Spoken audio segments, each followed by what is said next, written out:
Hey Mama, welcome to the very first episode of What's the Plan? Personal Growth for Busy Moms. My name is Sharon and I am so glad you're here. To start off, I get asked the question a lot, why? What's the plan? Where did that come from? So I figured I would share the story behind that with you. So when my daughter was in preschool, her teachers for, I think, Mother's Day did an interview with them about their mom. Questions are terrifying. How old do you think your mom is? What's her favorite food? One of the questions said, what does your mom always say? I'm sure my daughter was supposed to say something adorable like, my mom always says I love you. No, not my daughter. My daughter responded, my mommy always says, what's the plan? And you know what? I've never felt more seen in my entire life. It is so accurate. My name is Sharon, and I am all about the plan. The first time I actually realized I didn't have a plan for something was when I was reading John Maxwell's book, 15 Laws of Invaluable Growth. And he asked the question in the first page that said, what is your plan for your personal growth? Guys, that took my breath away. I had plans for everything, for maternity leave, for buying a new car, for dinner, but I did not have a plan for my personal growth. I just sort of thought the universe was going to deliver it to me and I was going to grow naturally. And once I started to realize that I had control of that plan, that I could decide and make changes to my life to make it the dream life that I always envisioned for myself, I started to notice changes. I started to notice progress. And now, 3 years later, I'm sitting in my own studio. I am no longer teaching, and I am so much happier than I was 3 years ago. And I could not be more grateful for that question in my life. So, what the heck is personal growth? And what does personal growth look like for moms? Great question. So, as with everything, personal growth has a million different definitions.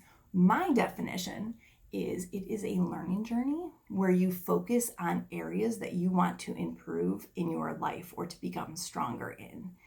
Obviously, that looks different for everyone. I asked over on my Facebook group what different moms, how they defined personal growth for themselves, and I got some super interesting responses, so you should definitely go over and check that out after you finish this video. But personal growth looks different for everyone, and personal growth activities sound daunting, but you'd actually be surprised that you may do some of these things regularly and not really consider them personal growth, if you will. So for example, maybe you have headed over to the town library recently and checked out a book on something that excited you. That's personal growth, even if you know nothing about it and you're learning personal growth. I had a client once that told me that she stopped reading, and it broke my heart. She was a reader always before she had kids, and she stopped when her kids were born. And that was her personal growth activity, getting back to reading, getting back to really that person she was before she had kids, and sharing that love of reading with her kids. Think about how important that is. And she could have missed that, which is a terrifying thought, but I digress. When I was a fifth grade teacher, and we would go over definitions of new words, I would always challenge my students to think about the opposite of the definition. So we just shared that personal growth is an intentional journey of developing yourself to your highest potential. So what is personal growth not? Personal growth, mama, please hear this, is not a diet. It is not a workout regimen. It really has very little to do with your physical appearance at all. Personal growth is you focusing on the things that you want to share with other people and that you want to bring out of yourself. Personal growth is not a quick fix. It's not something you can kind of set and forget.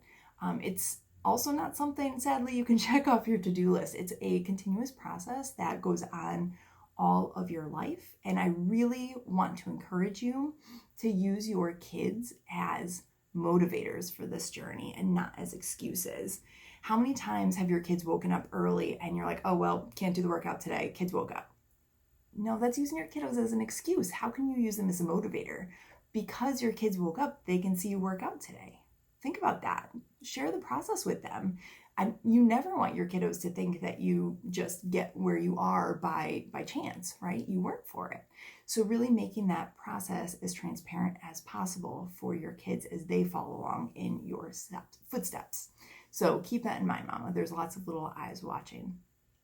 So my hope for all of these YouTube episodes is for you to be able to jump on, get a little bite-sized piece of personal growth going that you can apply to your day. I have on my podcast, I have an extended version of this same topic. So over on my podcast, we're talking about what personal growth is and what it isn't. So if you are curious about a few more definitions and a little bit more deep content, you can check that out over there. You can search What's the Plan? Personal Growth for Busy Moms, and my podcast should pop up there. It's about 10 minutes, so the perfect length for folding laundry or what have you. And I always like to wrap up each episode with thinking about what's your plan? What's your next step, Mama? So go ahead, check out that podcast if you're interested. You can jump on and subscribe here to make sure that you don't miss next week's episode. I'm really excited about it. I'm going to share with you my personal growth journey from struggle bus teacher mom to happy, thriving small business mom. I'm excited to share that with you as an inspirational diving point for your own personal growth journey. And you can also follow me over on Instagram. My handle is at Growth Coach for Busy Moms, and you can follow me over there. Again, I'm so glad that you're here, Mama, and don't forget, keep growing.